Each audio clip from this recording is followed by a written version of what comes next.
just in front of it that's about 10 feet high. That's another obstacle. And then behind that, you have cliffs that are like 30 meters high that are almost sheer that you have to, Yep. climb straight up. And that's Yep. not easy to do. Yeah. So why it was significant to the U.S. Army, and why was it the most important in our eyes? Well, let's put it in perspective. If we didn't win D-Day, if we were not successful, the rest of the world would be under Nazi occupation.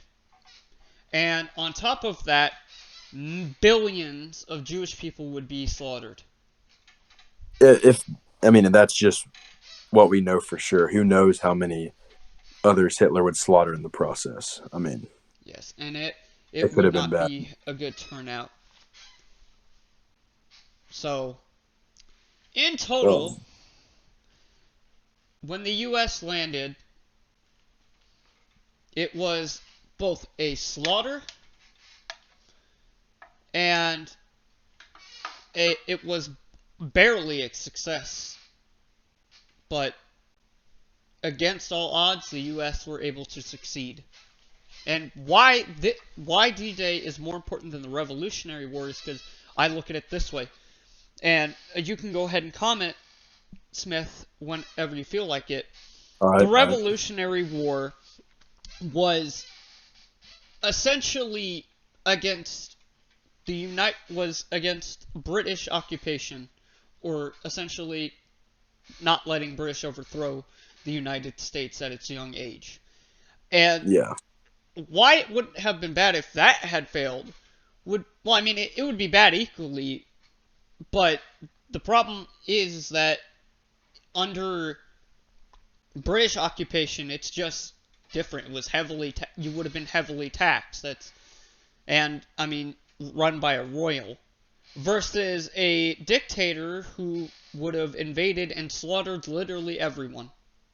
And it's different because for the young, well, it wasn't even a country at that point. The American Right. people were used to living in that world. Just So 13 if colonies. they if they lose, they go back to the same of 13 colonies under Britain. Whereas at this point with Germany, they've had years and years of freedom in a developed country, and to go back to being under a dictator, it would be unbelievable. Yes. And I think, Lytle, I think another thing that it really shows about the U.S. Army here is the resilience, Mm-hmm. because most people, if they get struck with any sort of obstacle or struggle in life, their tendency is to quit.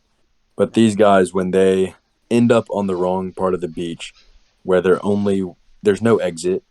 There's only sea, miles and miles of ocean behind them, Right. and in front of them is cliffs spanning up to 30 meters high. Mm-hmm. That they're told, you have to climb them in order to succeed this objective. And after losing, like you said, 75,000 men, Mm-hmm. and then getting up there, that should be enough for one day easily. But they didn't stop there. They continued the assault Yeah. onto the land, taking all the surrounding villages, all the German outposts. And then, following all of that, they continue to move forward and complete the objective despite all the loss, the obvious fatigue, and probably the low morale that is among them. But I think that really goes to show the significance of the Army in this. And one thing that stands true to today is the resilience and the dedication to complete the objective and follow orders. And so that's just, that without dedication and those men, we're looking at a completely different situation today. Yeah.